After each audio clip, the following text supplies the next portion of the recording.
I think the numbers, wouldn't they like work themselves out? Because it's like the big thing, like WNBA salary is so much less than NBA, but that's because the NBA generates so much revenue. So in theory, you could still, without playing the sanctioning bodies off each other, if the viewership is there and the advertising dollars and all that other stuff is there, and you in your contract for the fight, you get a certain percent of the proceeds, whatever. Like, couldn't the numbers still work themselves out? Like, Nah, you don't think so? nah. And this is why though, right?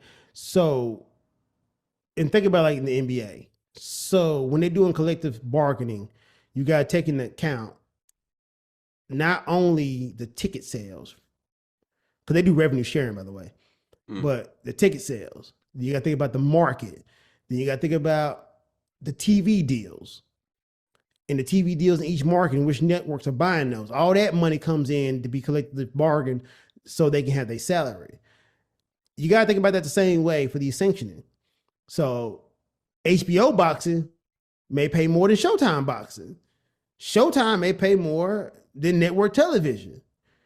But every sanctioning body doesn't have a deal necessarily with Showtime. So maybe I want to get that Showtime money.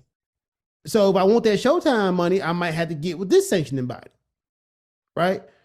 So I think there was like HBO boxing. I forgot who they was with, but different sanctioning bodies can negotiate what they're going to pay. So it's not necessarily that it can work itself out. You know, if I'm starting to box, the money I get is going to be substantially lower than a known boxer. Mm. So as I keep on getting up, man, how do I get more money, right? Hopefully I got a good promoter who knows the ticket prices and the pay-per-view and can get me a price, but it's not necessarily set in stone. Just like the NBA salaries ain't set in stone. You don't think LA would love to get a discount on LeBron right now? And they may be like, look, bro, you ain't worth it, dog. I'm gonna need a couple of these thousands back, or something. So I don't know. I don't look at it that way. This really ain't that hard to me. It's just one of those, bro, you didn't pay your bill. And after the fact, if you want this to mean something, maybe you should try to like lobby for fair sanctioning or a cap for all the sanctioning bodies. I ain't hear him talk about nothing like that.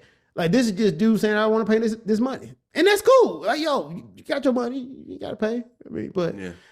I mean, like I'd be okay with all the sanctioning bodies as long as there was a system for the best to fight the best. That's mainly like that's probably my number one concern is like that's the fair. whole world, we deserve to see Joshua versus Wilder, Joshua versus Fury. You know what I'm That's saying? fair. A lot of politics We in sanctioning we didn't bodies. You're get that. right. We didn't get that. Yeah. Yes. And so if that part gets worked out, then I'll be cool. I'm like sanctioning bodies, whatever. As long as they work together. I don't know how, but we got to have the best fight the best. Otherwise, it diminishes the sport as a whole. Now we can end it on that because I 110% agree with you. Hell yeah. Let's end it right there. Man, you gotta be out here riding for the man. Now I feel, Yeah, people I gonna feel start looking at you bad, funny, bro. bro. You got look, man. I was like, yo, when I read the story, I'm like, damn, man, I agree with the man on this one, man. I really do. I'm like, damn, it's fucked up.